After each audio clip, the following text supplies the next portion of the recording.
দর্শক বন্ধুরা, আমি প্রতিদিনের ন্যায় আজকের মতো আপনাদের মাঝে একটা ভিডিও উপহার দিতে যাচ্ছি। এটি হচ্ছে আমাদের গোপালপুর দোলেশ্বরী দ্বারা একটি চিত্র, যে চিত্রটি আপনাদের মাঝে শেয়ার করতে যাচ্ছে। এখন নদীর কানায় কানায় পানি ভর্তি।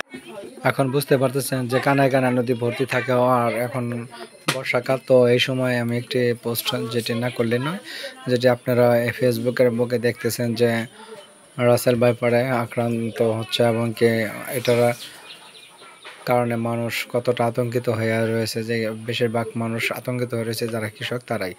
তো একটু সতর্কমূলকভাবে একটু আপনারা দয়া করে থাকবেন আর নিজের প্রতি খেয়াল রাখবেন। সবসময় যে জায়গাতে হাঁটেন এর জায়গাটা খেয়াল করে হাঁটবেন।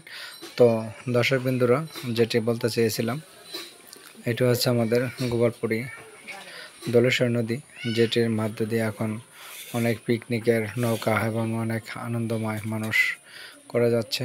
তো এই বিষয়গুলো একটু খেয়াল রাখবেন, যে যেখান দিয়ে হাঁটেন সবসময়ের জন্য একটু সতর্ক থাকবেন আর সবসময়ের জন্য পরিষ্কার জায়গাতে হাঁটার জন্য চেষ্টা করবেন। তো ভিউয়ার্স, আর কথা না বাড়িয়ে এখন আমি আপনাদের কাছ থেকে বিদায় নেব। তো যদি আমার ভিডিওটি ভালো লাগে অবশ্যই ভিডিওটি শেয়ার করবেন এবং অন্যকে দেখা